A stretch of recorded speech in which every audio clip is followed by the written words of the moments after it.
Now let's go to the fabulous Orla Johannes, who's a radio host on the now trending show on CJED, and she's going to be announcing the second prize winner, and we're really excited to know.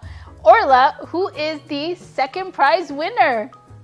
Thank you so much. Well, I am thrilled to be announcing the second prize winner of the Zensa Media Celebrity Chef Competition. Congratulations to a fantastic chef in Vancouver, Chef Vikram Veej, who owns Veej Restaurant and also the Shanty Restaurant in Vancouver. And I must pop in the next time I'm in Vancouver. I love Indian food. I grew up on Indian food and it speaks to my heart.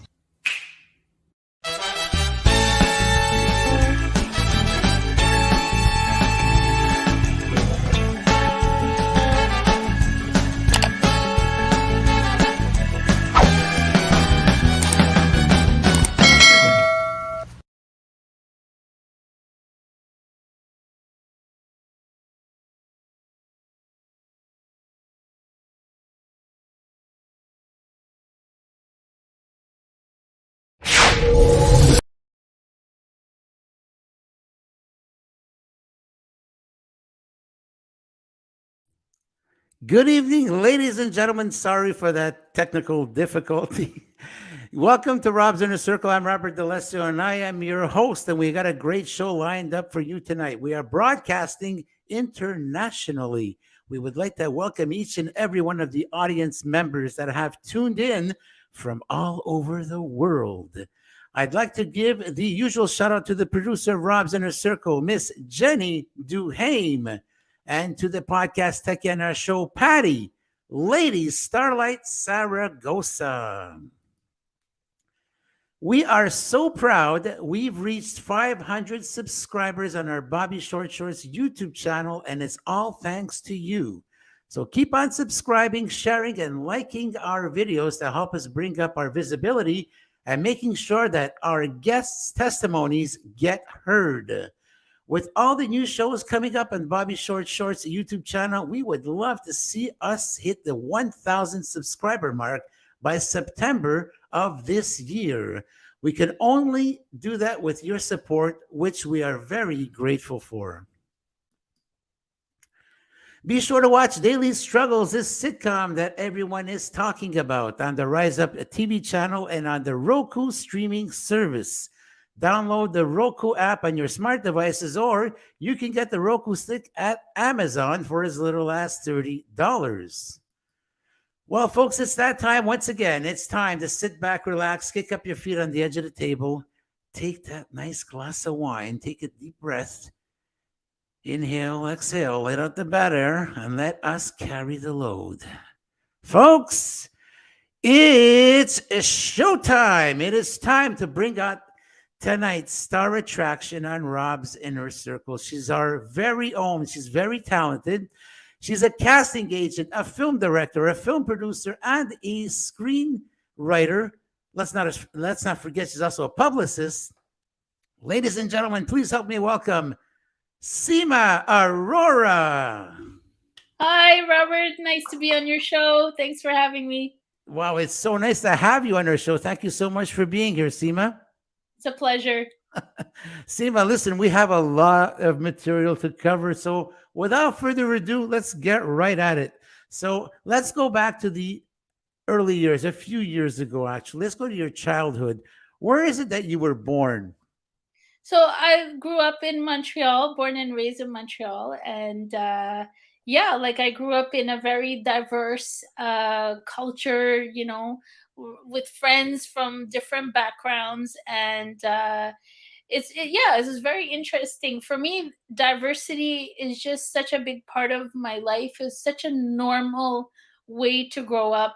And with the ease of, learning French and English and having my South Asian background, it's just something that is very much a part of my life. So, yeah, and growing up in Montreal is one of the most diverse cities. It's a beautiful city. So it was a very interesting to be able to meet people of different cultures and grow up that way. We got my Wednesday co-host, Esther Brzezinski, who's just tuned in. Esther, thank you so much for being part of the audience this evening. There she is, Esther. We're going to have our show Wednesday. And we invite you to tune in, Seema, Wednesday, when we're going to have our show at noon. Absolutely.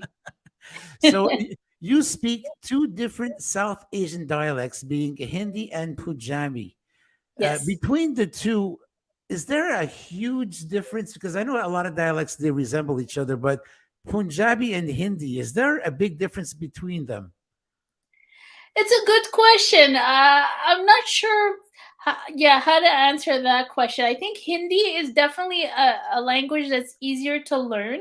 It's for sure the main language in Indian culture, and in India too. There's like 75 languages I think that are spoken in India, and Wow. Hindi being one of the most predominant languages spoken. Bollywood too, most of the films are geared towards Hindi like speaking public. Punjabi, I think, is a little bit more complicated to learn. It's very particular, a certain way the words are pronounced. It's definitely a language that's more challenging to learn. But Hindi, I would say, is definitely the more like main language that's spoken in Indian South Asian culture. For the audience members who don't know this, Hockey Night in Canada also has its own broadcast in Punjabi.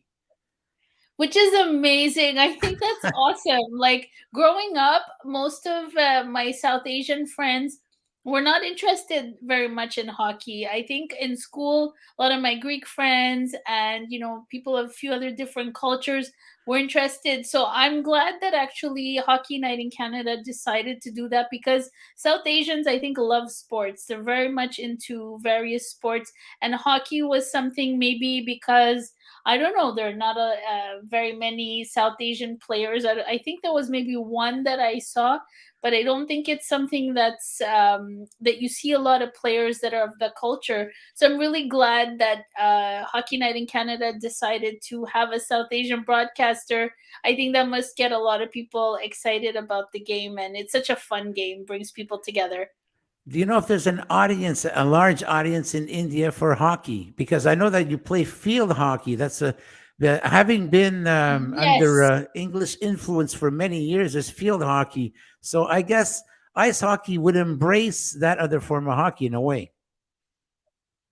That's true, and I think cricket is very popular. Soccer, they're a really big sports country. So I think that hockey is something. Ice hockey is a little different, but I mean, when you live in Montreal or you live in Toronto, I mean, who wouldn't get caught up in that? It brings a city together. It's such a pride for the city, and it's great fun to be able to cheer on the teams. I'm a huge hockey fan. I love the Montreal Canadiens. And growing up, that was really like Saturday night with some of my friends over at my place, or me going over to their place.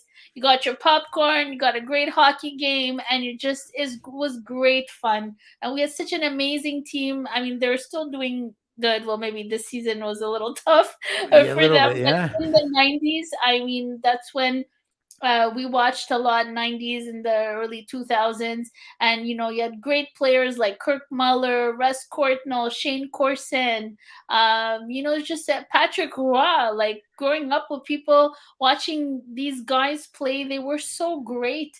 And I had so many friends who were girls who liked hockey at that time too, and it was really fun. I mean, we'd be talking about the next day. We watch a game on Saturday, and Monday everybody in class was like talking about the games. It was really great to have that part of growing up, to have that great games to check out.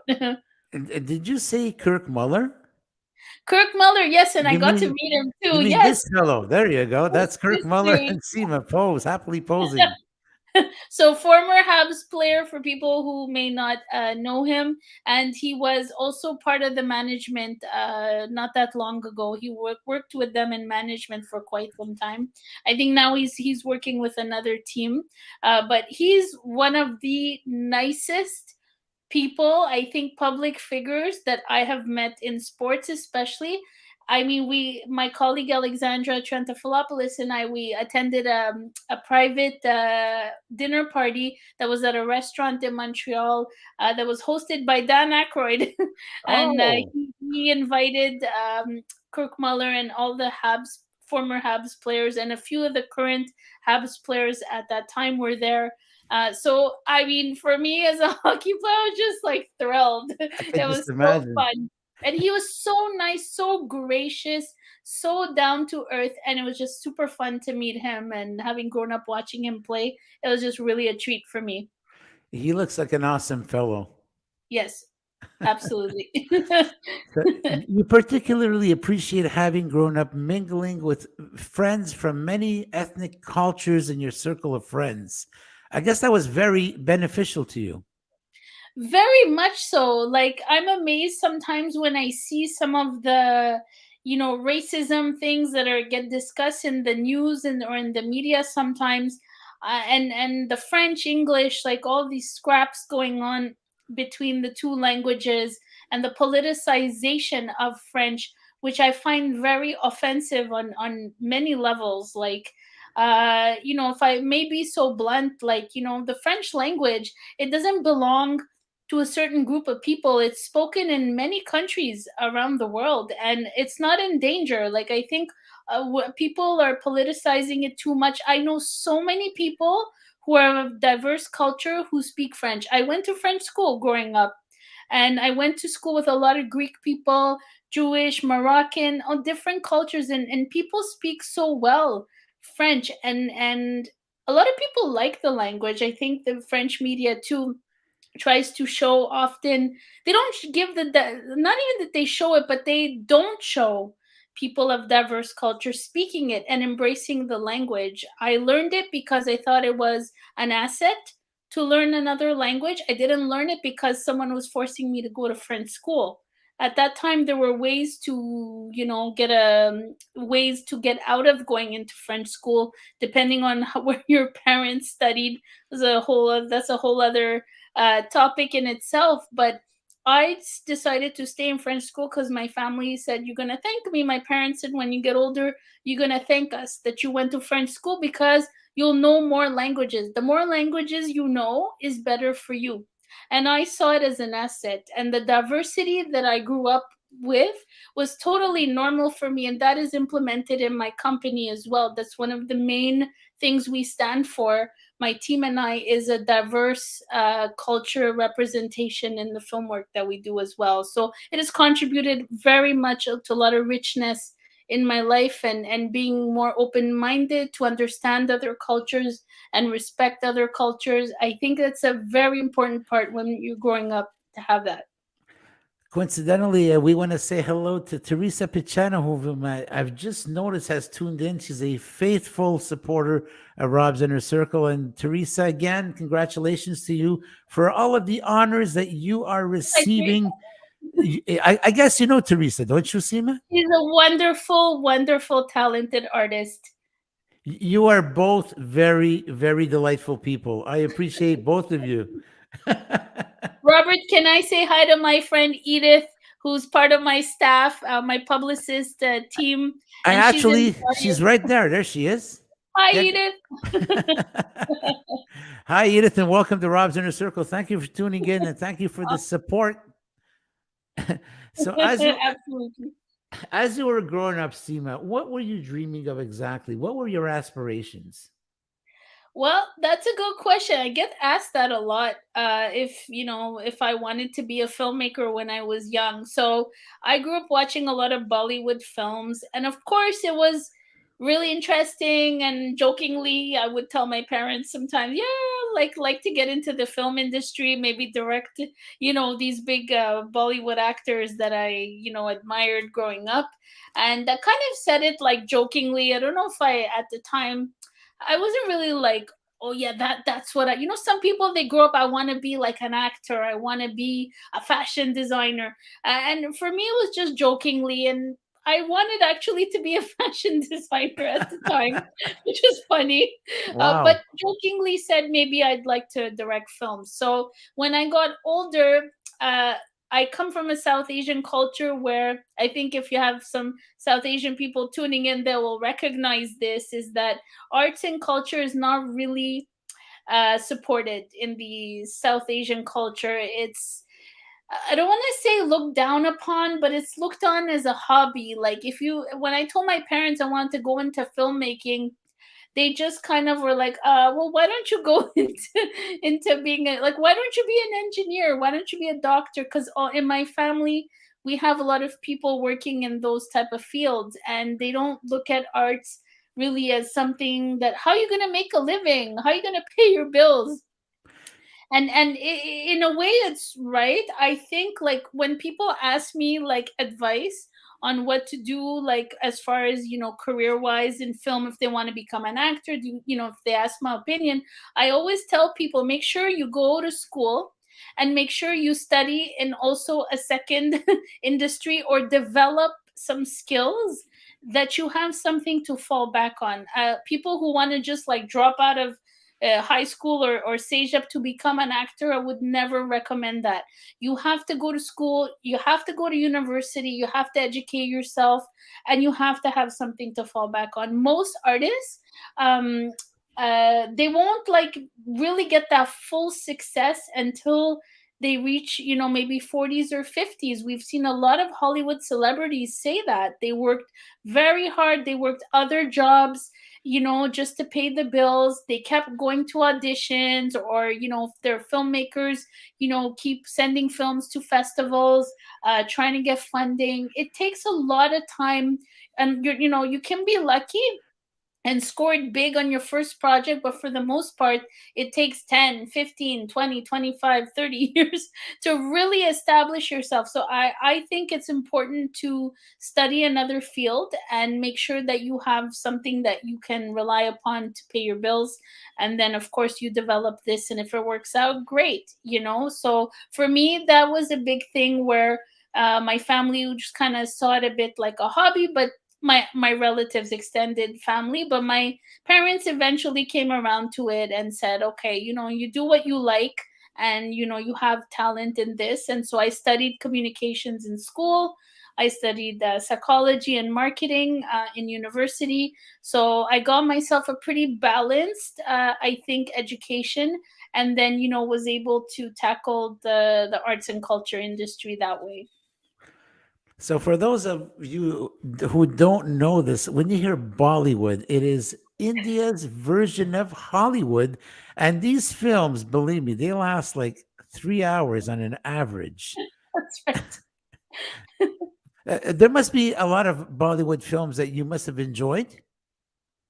Very much so. And in all honesty, who can sit through 3 hours? I don't know if people watch 3 hour films. We used to like rent, you know, videos, and we would watch like half one week and half the other week, because it's hard to sit through 3 hours of film. But yes, absolutely. They're amazing actors. I think South Asians and even people who are in North America would know Amitabh Bachchan is one of the biggest actors. He was in The Great Gatsby with Leonardo DiCaprio. He had a small role in that, but he is like king, I would say, in India's Bollywood. He is the top, like the Bachchan family is the top family in the country. And Ashwarya Rai was on Oprah. She was a Revlon, you know, model. She also was in a few American films. She had some small roles. I think she was in a film with Steve Martin, Pink Panther, if I'm not mistaken.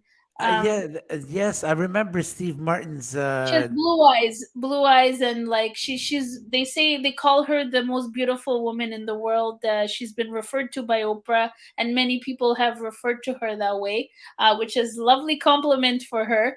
And she's part of the Bachchan family. She married Abhishek Bachchan, so it's a huge movie family. Shah Rukh Khan is also very recognized actor. So there's so many wonderful. Amir Khan, there's great actors. Kajol is also a female actress who's also very popular. So great artists. They're very, very talented. And what's different about Bollywood, so a lot of people ask me this too, what's so different about Bollywood in comparison with Hollywood? And I will tell you, like, South Asians love to go to films that are family oriented, films that you can bring the kids to, that you can enjoy on a Saturday night with your family or your aunts, uncles. And those films are a bit more geared, I think, towards that, or a bunch of friends being able to go out and check out a fun movie. And that in itself distinguishes Bollywood, I think, from North American films. And also, I think from the value standpoint, the films also show a lot of family situations. They'll show you a lot of, in one film you can see some drama, some comedy, you can see some action, feel like, yes, racing cars or whatever. It's like a mix. They call it a masala, which is like a bunch of spices mixed together. It's been referred to like that. Is that there's so many different interesting things going on in a Bollywood film, but they are more family oriented. You're not going to see some of the stuff what you see in like Netflix and all that. For the average big blockbuster is usually family friendly films, but there'll be the drama, there'll be all those elements that people want to see in those films, but they will be more geared to a family audience. And the film industry in India is absolutely huge. How many films are you saying that they make a year? Yeah, 800. That was a few years ago, maybe close to a Wow. thousand now. They shell those films out one after the other, like un- Unbelievable. yeah, absolutely. And I think Hollywood has made some relationships with India. I think there was couple of really big producers in India. They were building some relationships with some companies in Bollywood to develop, projects with them, because they just have such a huge network, and they have a huge population that relies on that entertainment, right? It's such a big part of just like, oh, Saturday we're gonna go out to see a film with the family. Like, it's so much part of the culture, and the films reflect a lot of what goes on in society. And for the most part, like I said, family, the blockbusters, we're not talking about the independent films, but the blockbusters are really show the more family values. You learn something from it. I think that I should point that out. I don't know how many people in the audience have seen Bollywood films, but the really good ones with the really big celebrities, there's usually a message in those films, like that you learn something, whether it's something in a family situation or something about yourself as a person. There's usually some really good message and really solid dialogue, like at the towards the later part of the film, where you feel good, like after you watch it, you invested 3 hours. And a lot of the films, you're like, wow, okay, that was like a great film. And the music, the dance numbers are the highlight of the films. Most people buy the albums after they watch the film. They run to the store to buy the album to be able to listen to the songs. So the music and the dance are a huge part of Bollywood, which is so fun and colorful and exciting to watch. First, there was men without hats, and now there's a woman with many hats, and especially the hats that you are wearing. So you're a Yeah. casting director, you're a film director, film producer, a screenwriter, you're a publicist. Seema, uh, okay, let's start off with your career as a casting director. Sure. So tell us a little bit about how you got into that. So casting was just a fluky thing how it happened. It was really funny. Like when I studied in communications and I studied to be a filmmaker, I did not per se expect to go into casting. I didn't really know very much about the field. So just some interesting situations occurred, and I was looking to see if I can maybe get a job. At the time I had a part-time job in another field, and I was looking to get into the film side. And just funny situations occurred, and I wound up coming to know that there was a position available for a big project with a casting agency, and they were looking for some interns. I sent my resume, and I was accepted to be an intern. And then within a day, was asked by the casting director I worked for to work as an assistant. And Wow. so I took her up on that offer and was honored to have been asked. And then I worked on this big mini series, an American mini series, where I got to meet a tremendous amount of actors. It was a Mel Cité de Cinema, and it was really cool. Like, I learned very fast, thankfully, but I guess maybe I had a bit of those skills already in that, because I, as soon as like I picked up the how to do auditions, and it was like self-taught, but I had the film studies background, and I just loved it. Like, I think I did one or two auditions and I'm like, oh my god, I could totally do this for a living. I love this experience, and coaching actors and doing like auditions with them was very exciting. I met some very big artists, with some well-known artists in Montreal too, and it was an excellent experience. And from that point I said I would love to do this, as a career. And then did, a whole bunch of commercials, did music videos, and then, yeah, from there I said that's going to be part of my career. So you actually auditioned Jeanette Renault, a French Canadian Yes. singer. Yes. Tell us about that audition. How I guess it must have felt. I don't want to. I don't want to speak for you, but can you describe what the feeling was like? You have Jeanette Renault in front of you, and you're actually auditioning her. It was amazing. Like, when she walked into the room, I don't think I've ever met anybody quite like her. She walked in the room and was a powerhouse, like, personality. She was, big smile and like strong personality, but so confident and so talented. Like, she was friendly but so confident. And when she did her audition, she nailed it in like the first take. And I was just like, I was so impressed. And she asked me, like, would you mind, would you want me to, like, do another take? I said, well, it's perfect. She said, I can do another one. I said, okay, that's fine.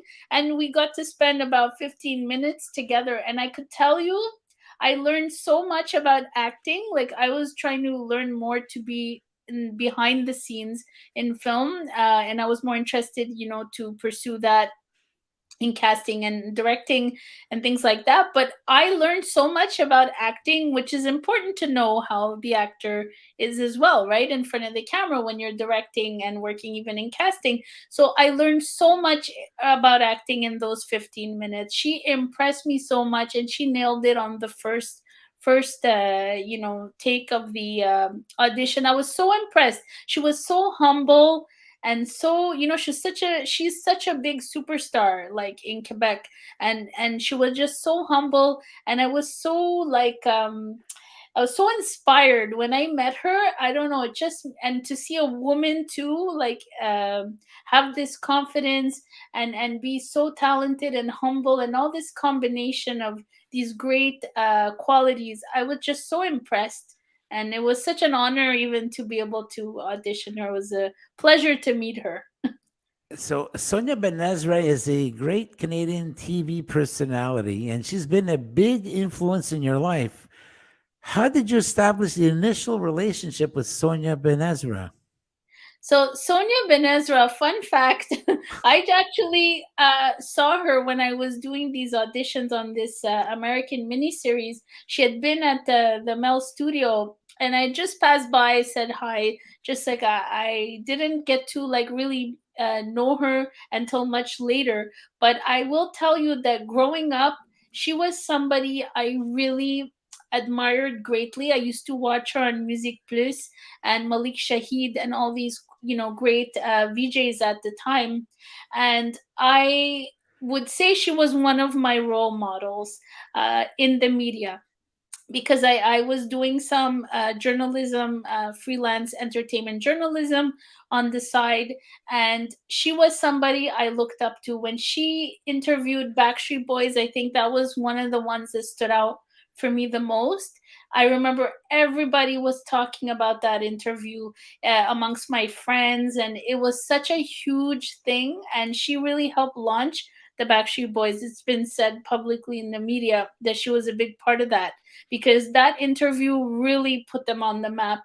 And she was confident, of a diverse background, a woman in, doing so well in the industry, perfectly bilingual, at ease in the English and in French.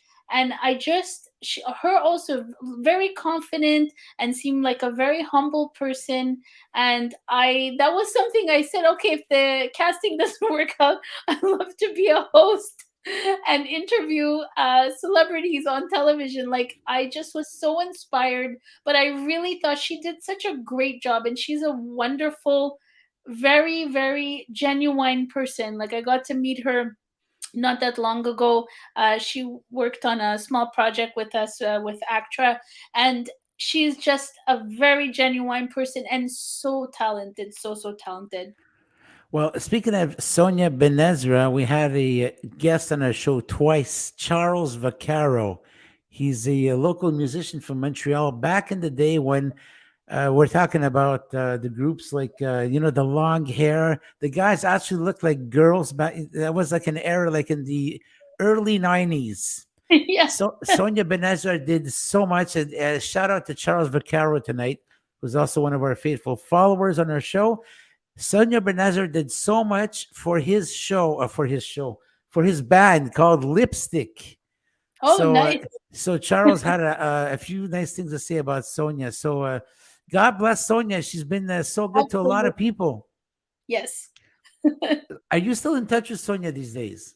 Yes, of course. I mean, we've been in touch with a project that she worked on with us. So occasionally, of course, we keep in touch a little bit. But she's super busy, like we are. Everybody's, working so hard on like their projects and keeping busy. So we hope when the COVID eases, that we get to speak with her. We only met her really only online, because we met her during the COVID, so we got to speak to her, but not meet her in person. We hope to at some point. She, like I said, totally lovely person, but very busy lady.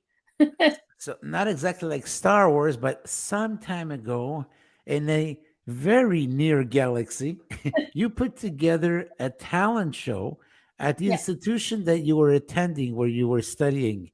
So yeah. that experience changed your life because it's from what came out of that that you actually shaped your future. So would you share with us what it is exactly that I'm hinting at here? Yes, so I during school, when I was in Sejap, I guess I already maybe had some of those directing and producing chops at that time, and with a few of my friends, I was thinking about how we could promote the arts, and so I asked a few of my friends, "Do you guys, feel like maybe doing a talent show?" And they said, "Yeah, sure, that would be amazing." So I approached school management. I discussed with them, and they said, "Sure, we will support that initiative." And I said, "I'd like to do it for charity.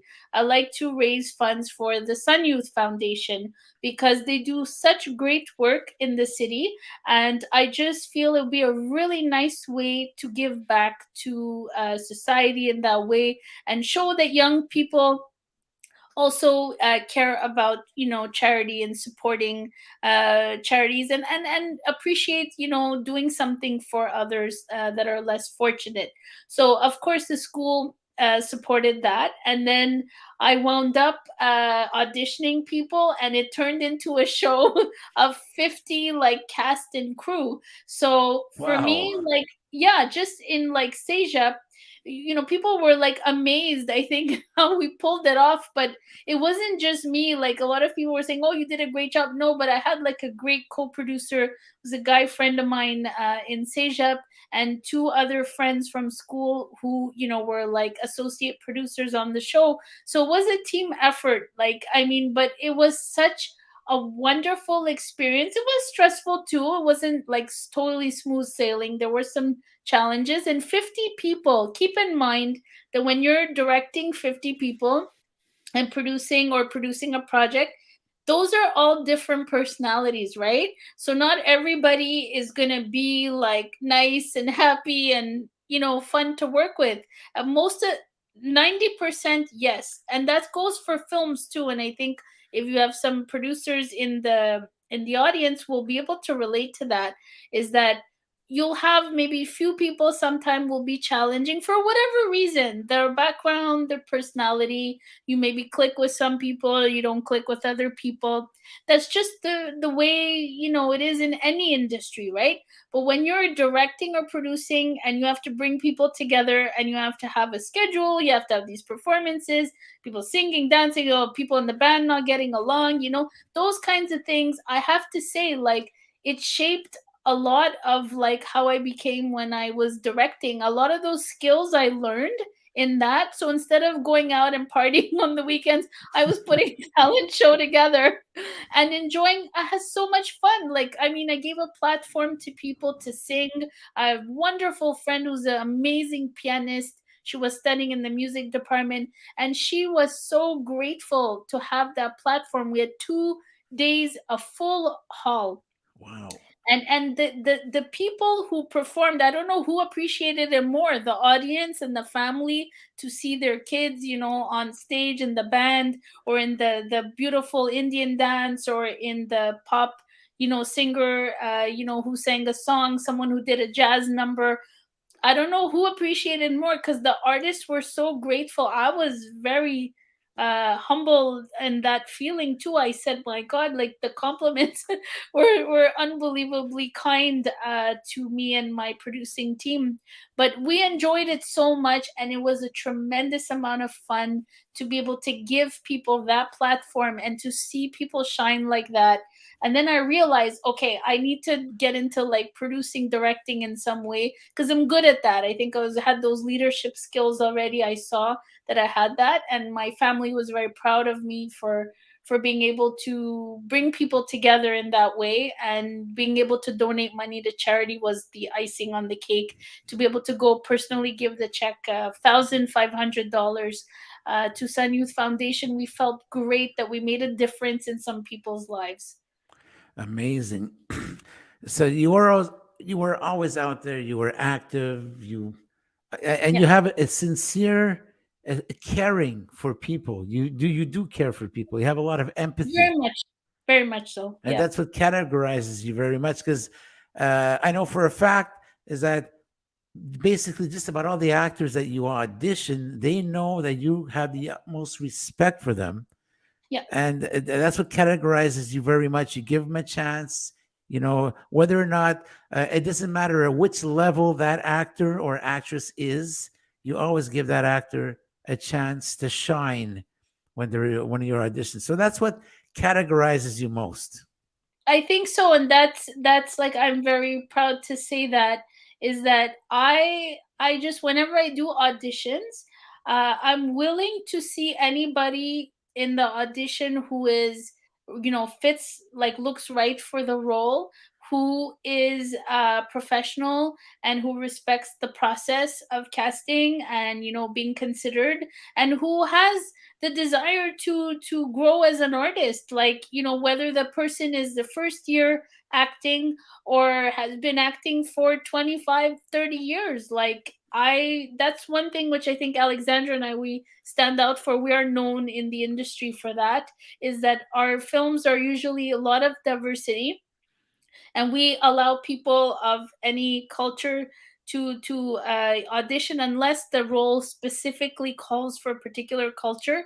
You'll see our casting calls will be usually any ethnicity, and we go with whoever is talented. I'm so much about the talent and about the professionalism and the respect, because I respect the artist, but I also expect the basic, decent respect in return for my team.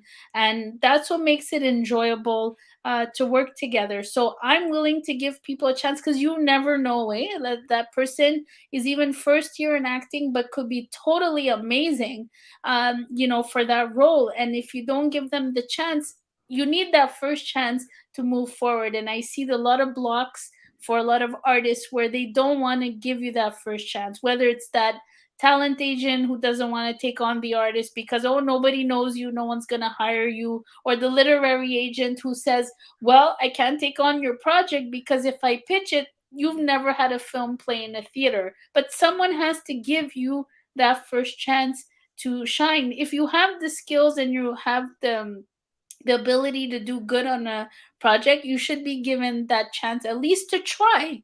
Whether you get accepted or not is another thing. So no, I really respect the artists, and I respect everyone's part of being in a film, because every aspect is important, down from the top, lead actor, to the production assistant. Everybody is so important on a film set, and I respect that. That sounds so familiar. And again, I'm going to go to Teresa Picciano. That is the same philosophy Yeah. she has. I guess you two, in that aspect, you're twins when it comes to Absolutely. that. Absolutely, I respect Teresa very much. I think she's a very accomplished, artist, and I think I like her work ethic. I think that's why we get along so well. And she's wonderful, and I'm so impressed with all the accolades she's been getting for some of her film work. I have to give her a shout out. Like, really, Teresa, amazing, amazing accolades. I'm very, very happy for you. Seema, as a casting director, not only you're looking for the talented person that's going to fit the role, but there are also other things that you're watching when someone comes in for an audition. What is it exactly that you are looking for in an actor? Put aside the talent to act. What are the main things that you look for when someone comes into audition? That's a great question. When people come into audition, I guess I definitely look for the professionalism, the confidence in actors, of course, that they come well prepared. I think that's a super important one. And I know that sometimes people ask me this question: should I dress like the part? Let's say it's a role of, I don't know, a bakery owner, should I dress that way? Or if it's like a party person who likes the party, should I dress that way? No, and I usually tell people, don't have to do that at all. I just want you to be yourself. Like, I want you to come. You have to, of course, be prepared for the role, and you give your performance with the lines, the sides, you read them, of course, as the role. But just come and be yourself, because I also want to get to know the person. I don't want to just know the person who's playing the role, because for me, it's very important. Like, when I direct a film, I have to make sure that everybody gets along. And that's, again, the challenge of, and our films wind up being big casts. I don't intend it to be that way, but we always wind up with like short films that have 25 to like 30 people involved in the project, and it's just okay, it just turns out that way. But it's a big thing for me to manage it. So for me, it's super important that the actors that come audition, that they're professional, that they know how to get along with people.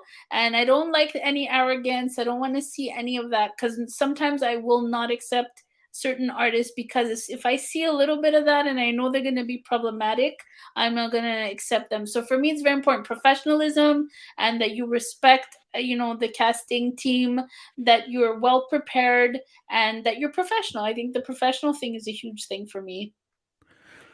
So, of course, like you're saying, hiring someone is key, because not only is that actor going to be poisoning a set in terms with the crew, there's also the other actors are going to be thrown off as well, and that Yes. can compromise a project altogether.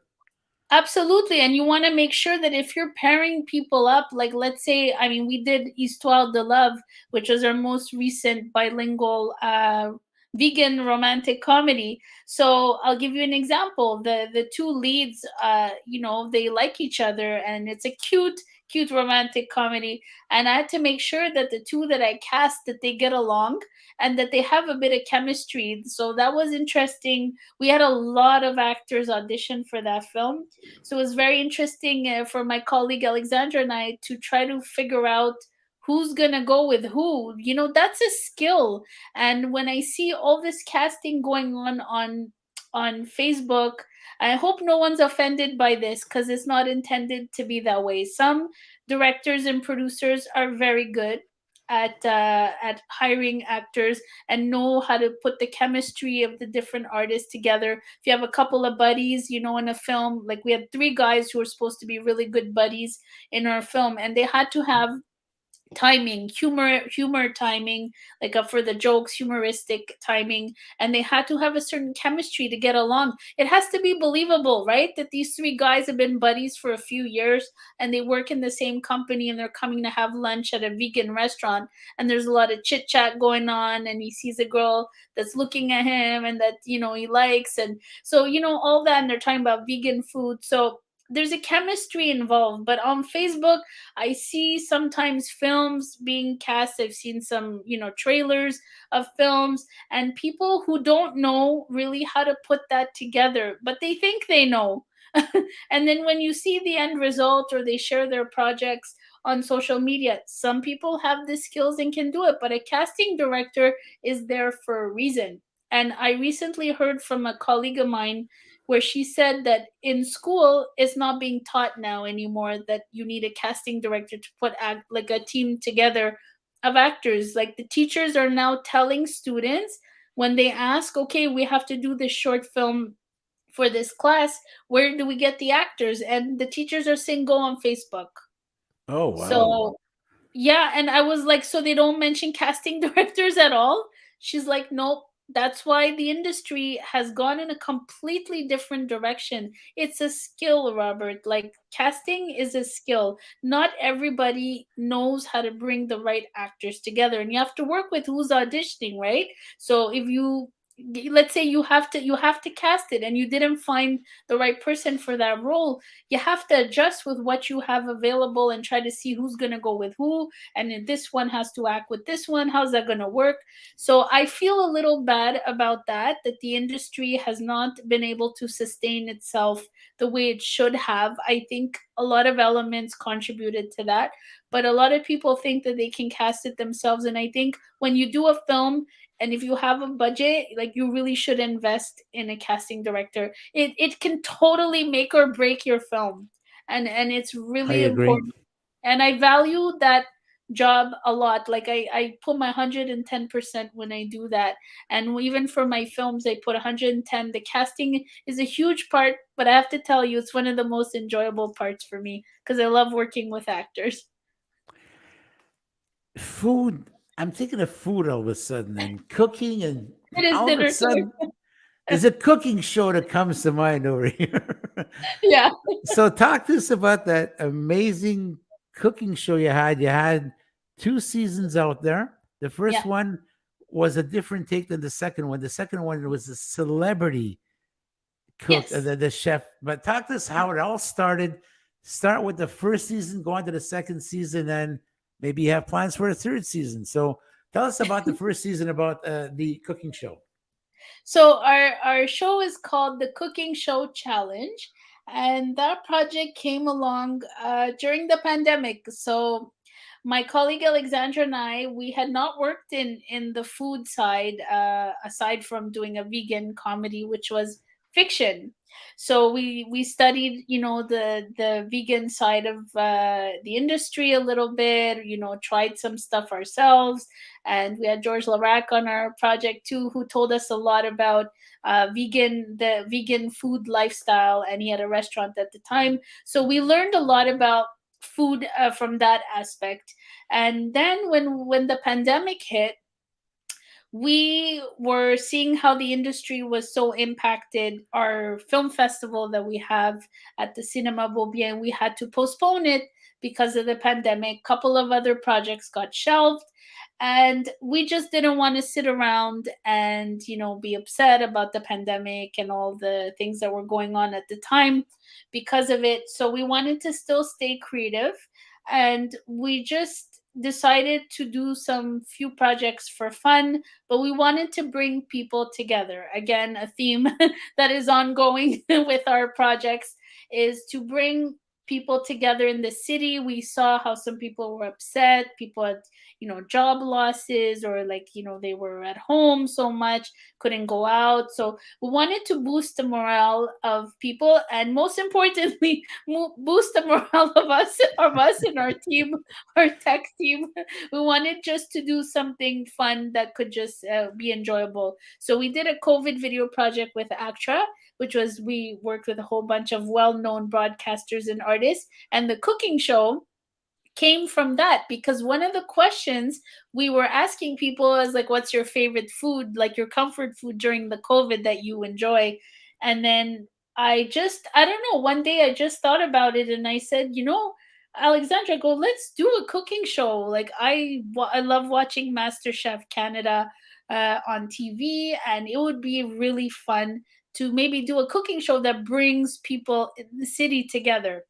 So they gave a shout out to home cooks, and we agreed to do 10 episodes where we asked people to film themselves doing like a dish that they like. Excuse me. And then we thought, hey, why not? And then we had some of our friends, and second prize winner is in the audience, Edith. Congrats again. So we decided to do like a first prize, second prize, third prize, and home cooks sent us cooking segments, and we edited and put music and did all that. And then we got a few guest judges: Orla, Andrea, our friend Shoshana from Los Angeles, who's an actress, and Simon Chang, who's a fashion designer. And they were gracious enough to give their time to be guest judges. And some local businesses gave us some prizes, that we could share with the winners. And then we were able to show support for local businesses. So it was greatly entertaining and everybody loved it. Actually, we have a question for the audience. Yes. So you folks out there listening, what was your favorite COVID food during the pandemic? Yes. We have 10 minutes left in the show, so you got time to answer. And if you have a question for Seema, we still have time for a question or two. So don't be shy. Is there a possibility that we're going to move on to maybe an episode, a season 3 of the cooking show? Are you looking into that? Yes. So season 2 was a celebrity chef, just to mention. I think you saw that at the beginning of the show. So we had the best celebrity chefs across the country compete, and it was a friendly competition. So we had a first prize, second prize, third prize, and our guest judges were Heidi Small, Frank Bayless, Kobina Oduro, and Orla Johannes, and all public figures. And it was great fun to work with them. We enjoyed so much, and so did they. And then season 3 was requested a lot by the public. And so we thought about it a lot. It's a not-for-profit project. It's something we took on just to show support for local businesses, and be supportive of the audience and keep engaged with some good creative content during the pandemic. So we had to think about it a lot, like how we're going to schedule it now that the industry is picking up and our festival took place. We're working on our 5th edition now, and we have a couple of projects that we're developing. So yes, we are doing a season 3. We decided it's awesome. a go, and it's officially in pre-production. So 10 of the best celebrity chefs. It will be a specific theme, and we have an amazing master class by Chef Pasquale Vari, who's a public figure and featured on Radio Canada on a show, Marina Orsini's cooking show. Oh. And he's a wonderfully talented professional chef, teaches at one of the biggest cooking schools in Quebec. So we're honored to have him on our show, do a master class that you all have to check out. It's the best techniques from a professional cooking school that you could learn and impress your family with. So we're excited. Yes. So we got Edith and Esther who have their favorite COVID food. Edith says that she made Dutch apple pie, whereas Esther says homemade pizza by Chef Renzo. Oh, nice. If anyone is wondering who Chef Renzo is, he is an amazingly talented cook. By the way, it is her boyfriend, but he's a really great cook and a great guy. So thank you to both Edith and Esther for sharing your COVID food as going along in the show over here. The name is Zensa Media. I'm intrigued. How did you get to the name Zensa Media? Zensa Media. So very simple. I'm trying to stay more zen. Anyone who works in this industry knows the challenges. There's wonderful people and wonderful projects, but at the same time there can be some challenges. Sometimes, test you a little bit. So staying zen, I think, is a very, very important thing. And for me, the word zen, when I was thinking about what I wanted to name my company, was very much in my head about trying to keep a good balance. So the word zen, I combined it with my initials, and there you go, Zensa Media International. Well, you look at that, folks. So you heard it here first. You heard it on Rob's Inner Circle. That's right. That's what Zensa means. And Yes. now, Jenny, we have her frozen blueberry and frozen avocado, 35% cream in Magic Bullet. So that Oh, I guess that she was that's what she was doing during COVID. As we go along in time over here, a lot of things have changed. There were issues at some point in the film industry, like in many other industries. Gender equality was an issue. Do you find that we made a lot of progress today? oh gosh, yeah, that's a tough one. Again, it's not going to be to offend anyone because there are some people are sensitive on that topic. Gender equality, I'm going to tell you, I have very strong opinions on this. So I think we've made some strides in certain ways, but we've made a little bit of strides in the diversity because of some of the protests and the things that occurred in the past few years. But I don't know, people are not going to like my answer. I think we've gone a little bit backwards.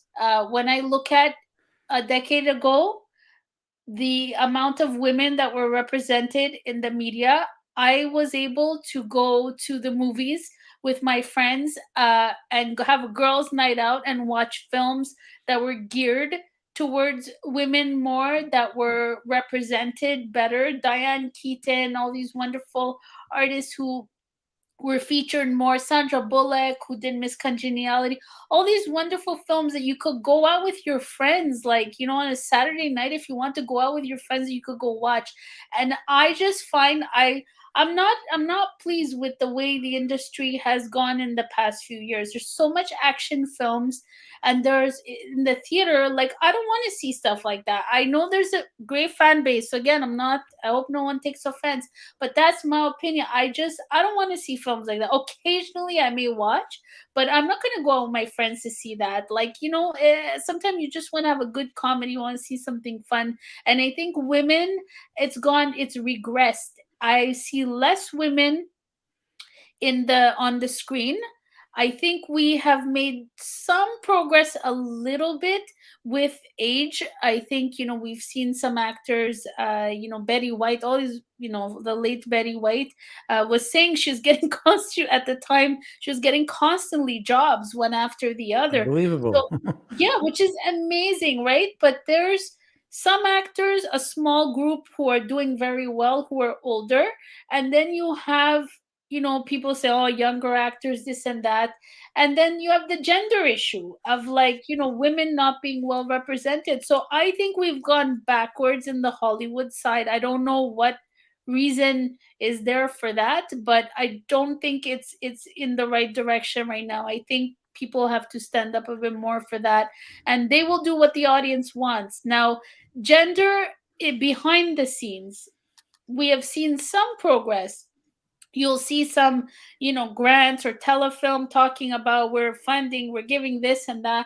But when you look at it, really, I'll be very honest with you, Robert, like, maybe 5-6 years ago, I looked into that, and there was a media presentation that was done where they said, I think it was 20% of women were working in media. I'll have to double check the stats where we're at this time. But I was so disappointed. Then I started a women in media workshop. I do this once a year. I started it with Concordia, and I do it, about once a year. And I thought we need to have a platform. We have to have discussions. Why are there only 20% of women in the industry? And I'll tell you why. If anybody's wondering why we don't have a lot of women, is because a lot of women don't, either the industry is very tough, and you have to be realistic. It's wonderful, you dream big and you do what you like in the industry. There's so many great opportunities, but you have to take it with a grain of salt. You have to be realistic. I know some women who just weren't able to handle the pressures in the industry and tried it for a few years and then didn't like it, or there was bullying or this and that going on some film sets or some projects, and they didn't continue in that field. So I think a lot of women still don't feel that it's a viable career, and I feel bad for that. And that's why I do the Women in Media workshop, because there's great opportunities and we need more good people in the industry. There's a lot of ego in this industry. I think we can all agree on that. But there's a lot of wonderful people. When you find those wonderful people, I love giving opportunities to wonderful people. I love collaborating with wonderful people, because that's what makes it fun. And this industry, it should be fun. In any industry, when you go to work, you should love to go to work, and you should love to work with the people you work with. Otherwise, what's the point? So I Exactly. think women representation is lacking, and I think shame on some of the grants, the taxpayer-funded grants, who say that they're doing for women. Go look at SODEC. I want people to look at the annual reports. I think people are not educating themselves, and you have to see who's actually getting the funding. And yes, some women are getting, but wait, are there diverse people getting? I think that's where the large complaints have been, is that it's going to Caucasian white people, and the diverse people, there's not a proper balance. And I think there has to be more balance, and people have to be more vocal about it. You have to email the culture minister, know who the culture minister is. That should be the main person you know as an artist in the province and federally too. Email them and say you want better representation.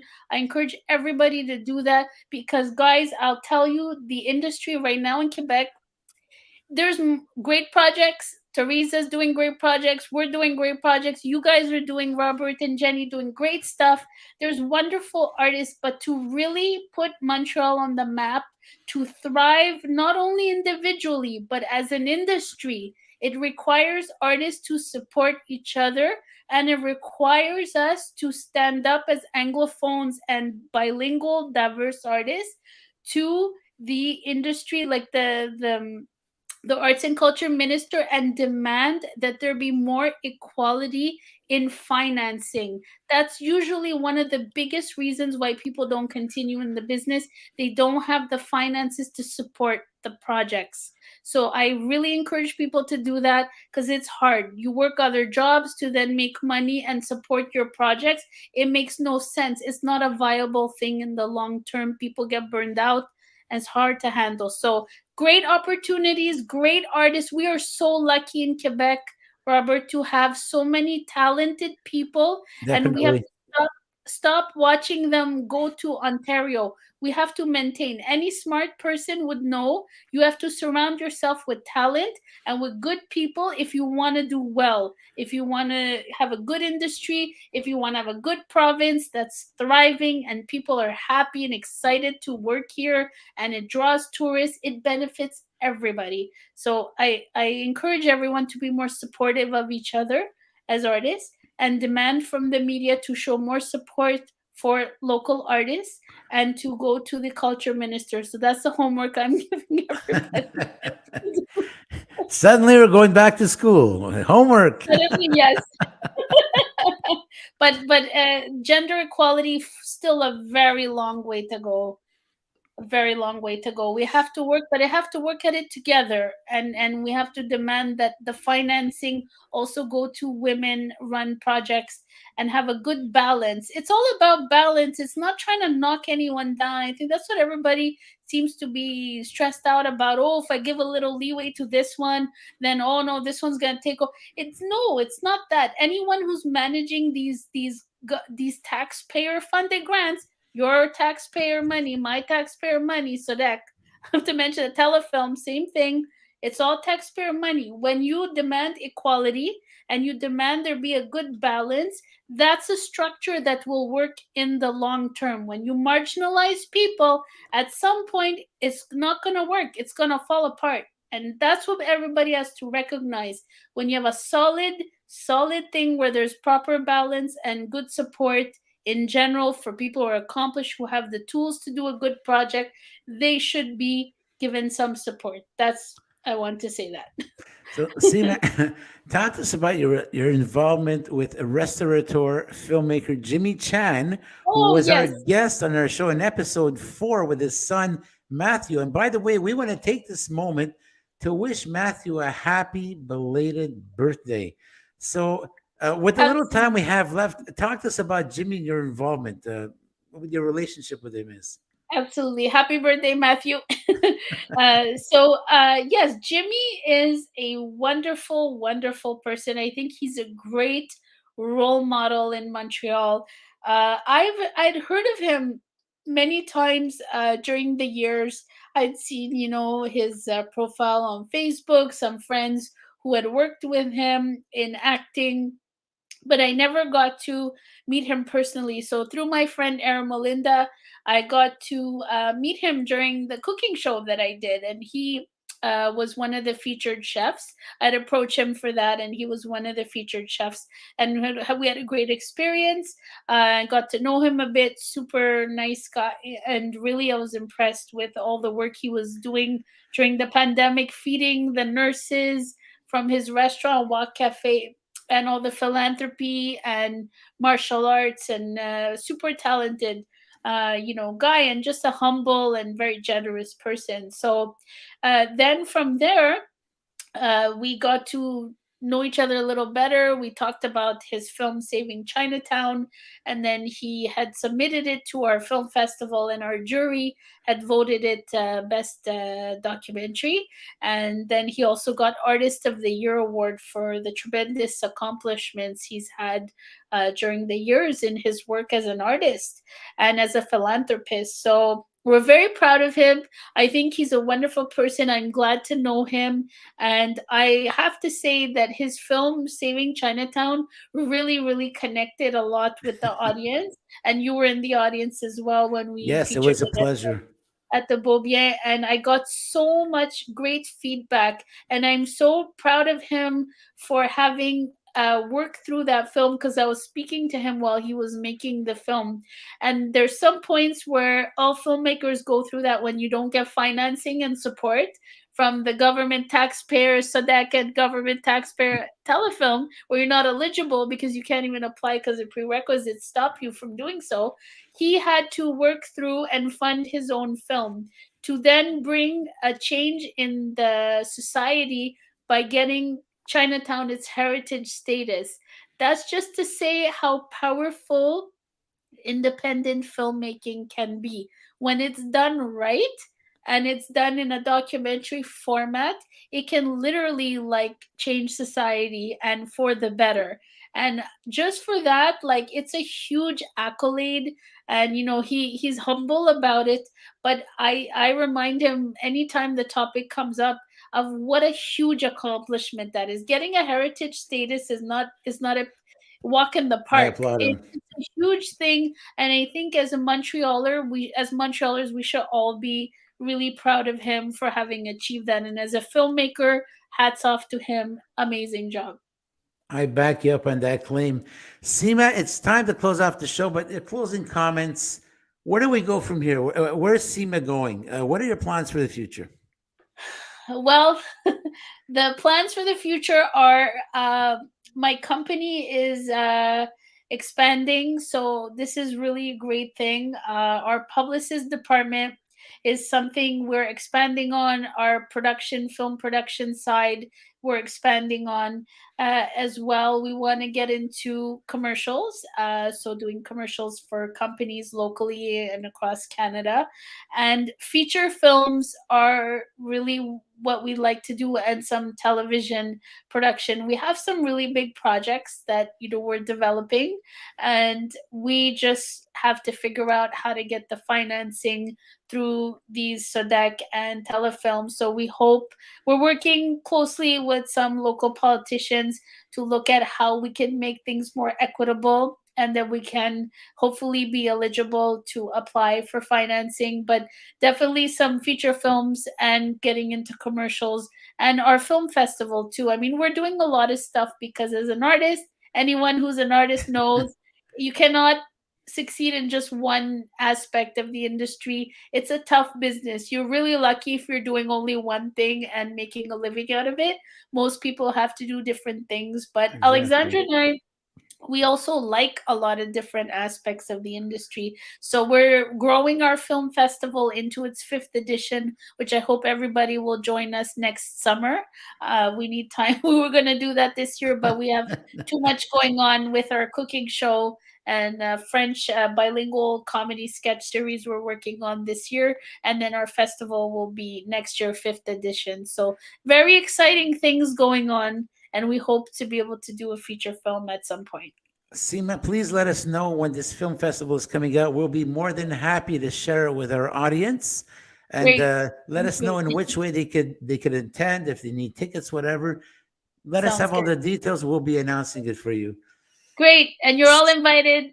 All right. Seema, I have a special request for you.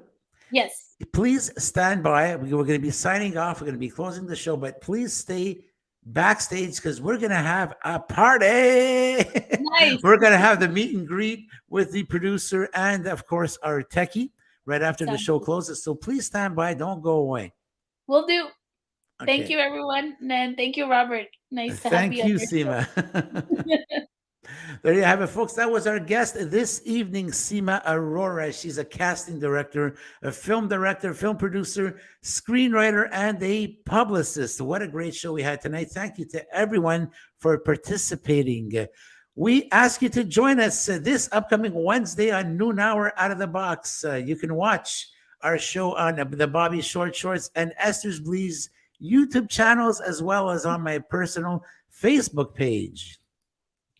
You can catch the extended version of Noon Hour Out of the Box every Sunday on accessradio.ca. That's AXIS dot take that from the beginning. Cut. Take 2. That's accessradio.ca. AXISradio.ca. There you go. And we broadcast from noon to 3 p.m. That's every Saturday. Next week, we will be celebrating our producer, Jenny DuHaime's, and my co-host, Esther Brzezinski's birthdays in a very special way. We're doing a live show with Chef Peter Costa from Costa Vegan Foods, whom many of you will remember him from his appearances on The Dragon's Den and on the French version, Les Dragons. He will take on the chef from Montreal's famous Gallo Nero Italian and Mediterranean restaurant in the district of St. Leonard. And we don't want to celebrate the Age is Not My Cage special event alone. So we have made it a point to reserve the restaurant so you can join us for the festivities, meet the chefs, and enjoy the a la carte experience. And you may even have a chance to win and to bring home a few jars of the famous variety pack Bolognese sauce, courtesy of Costa Vegan Foods. And since it's Mother's Day, why not bring the mama to the restaurante? So follow us on our Facebook page, as we are going to be putting details to let you know what's going on with that show. Thank you, everyone, for tuning into this great show. We'll see you next time. Same place, same reason, with a smile, as always. Good night, everybody.